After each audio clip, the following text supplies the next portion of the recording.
Hey you guys, we're going to use this beautiful scenery today to kind of lay the background to some of the most important aspects of the Civil War. We're going to learn about three different concepts. We're going to learn about a cat by the name of John Brown. He was also known as the meteor to the Civil War. We're going to learn about one of the most ridiculous compromises that has ever come out of the United States government, and that was one called the Missouri Compromise. And we're also going to learn about the Nebraska-Kansas Act, and you're going to see how all these had an impact towards the Civil War. So let's get started. Make sure you take some good notes because you're going to need them for later on. So before we dive deep into John Brown and all the things that he did prior to the Civil War, I think it's important to start off with a little bit of background information on him. John Brown was married twice.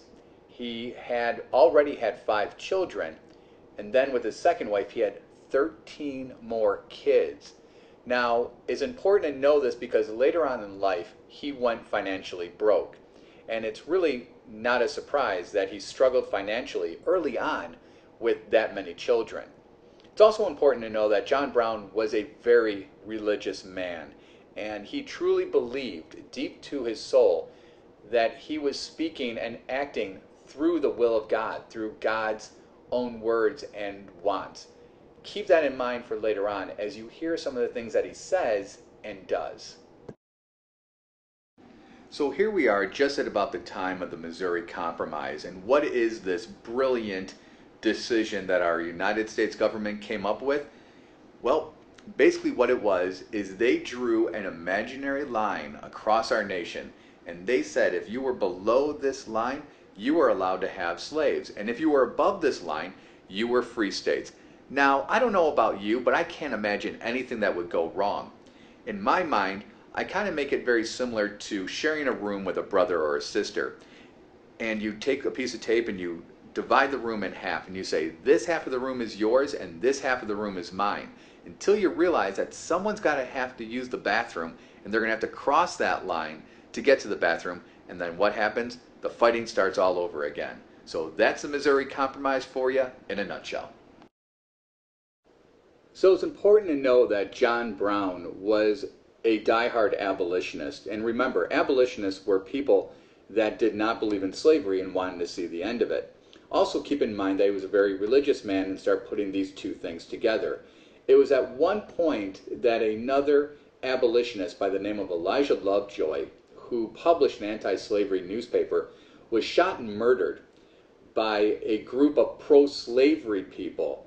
And it was at his memorial service that John Brown made a startling declaration that showed us what was going to happen in the future.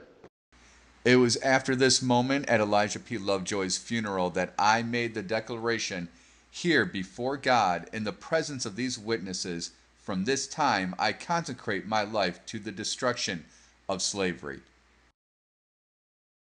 So here we are, it's 1842, and John Brown is at the bottom of his life. He has filed for bankruptcy, and this is basically due to the fact that John Brown was a failure at everything he did in business. And the creditors had taken everything away from him except for the bare minimums that him and his family would need to live. So this brings us to 1854 and the Kansas-Nebraska Act. This is a fascinating act because what it did is it allowed wealthy white men to vote to decide if their states were going to end up being free states or slave states. Check out this video for more information on the Kansas-Nebraska Act.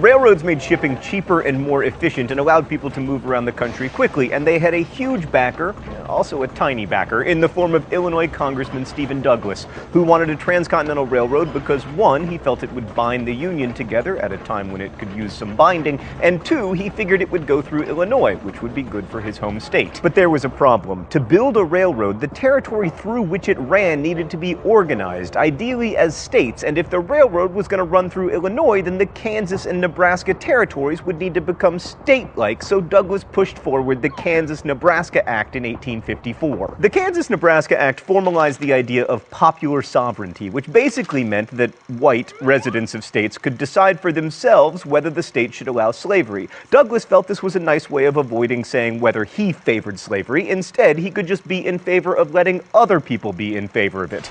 Now, you'll remember that the previously bartered Missouri Compromise banned slavery in new states north of this here line. And since in theory Kansas or Nebraska could have slavery if people there decided they wanted it under the Kansas-Nebraska Act, despite being north of that there line, this in practice repealed the Missouri Compromise. As a result, there was quite a lot of violence in Kansas, so much so that some people say the Civil War really started there in 1857. Also, the Kansas-Nebraska Act led to the creation of a new political party, the Republicans. Yes, those Republicans. So let's fast forward a little bit now to May 24th of 1856, and John Brown is now truly feeling deep within his soul that he is to end slavery at all costs. Now, you just heard about the Kansas-Nebraska Act and the violence that was enraging from that area at the time. What happened is John Brown found out that there was a group of pro-slavery people that did burn a town, and he went to their defense. Check out this video for more information on Potawatomi Creek.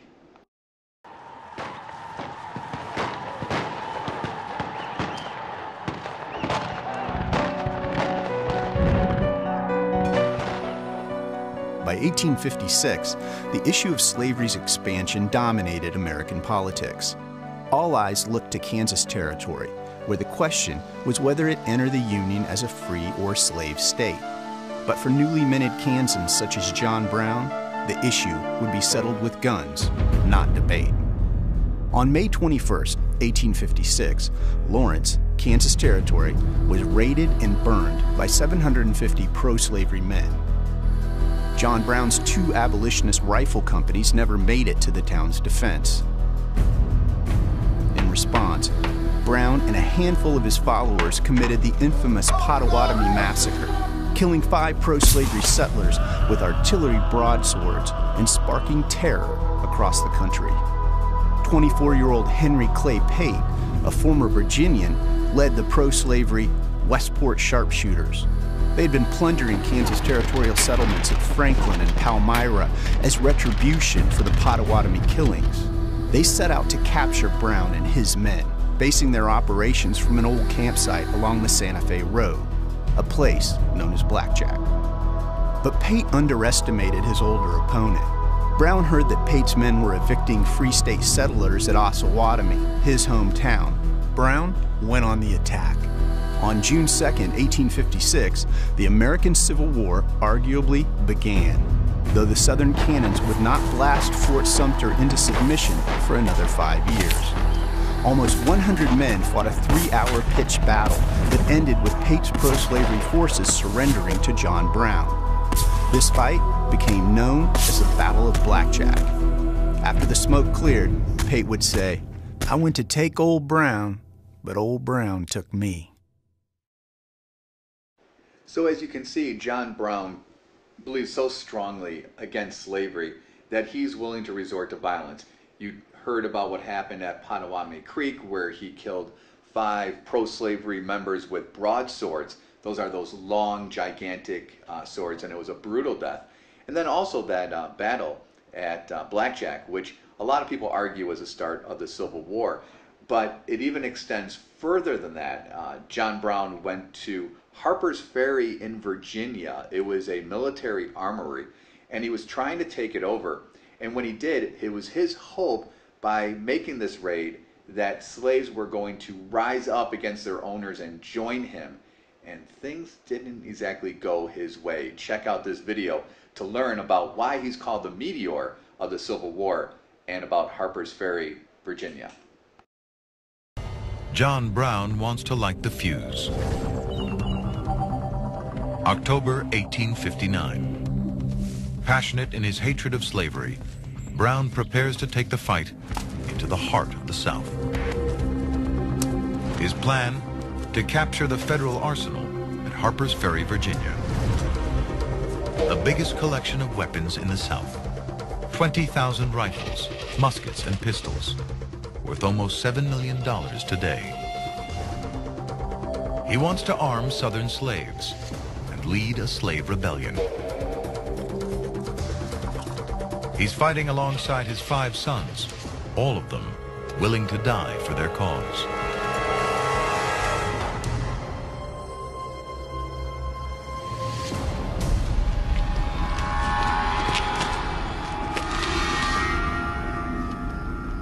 The arsenal is poorly defended. Breaking in is a pushover. But his raid is based on local slaves rising up and joining the fight. He needs a small army to carry off so many weapons. Without slave reinforcements, it's a suicide mission. Word gets out, and local townsfolk attack the arsenal. Not a single slave joins Brown and his men. They are trapped and fighting for their lives. I want to free all Negroes in the state. I have possession of the United States Armory. And if the citizens interfere with me, I must only burn the town and have blood.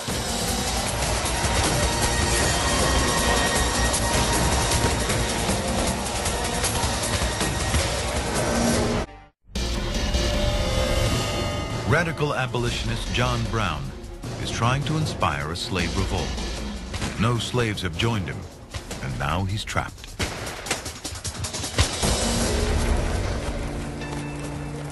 At dawn, the U.S. Marines arrive. They storm the arsenal under the command of Colonel Robert E. Lee.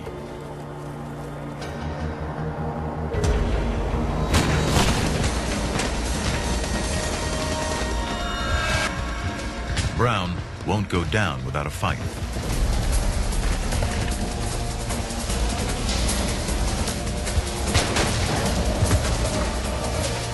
But the soldiers overwhelm them.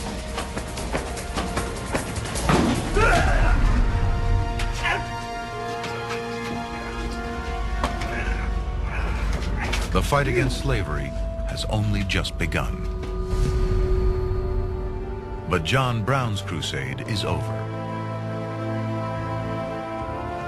His sons are dead. His trial captivates the country. Charged as a criminal, he puts the institution of slavery on trial. America is fatally divided. Brown is convicted of treason and sentenced to death. A terrorist in the South, a martyr in the North. He's executed on December 2nd, 1859. As the country prepares to elect a new president in 1860, many wonder if the nation can survive. I, John Brown, am now quite certain that the crimes of this guilty land will never be purged away, but with blood.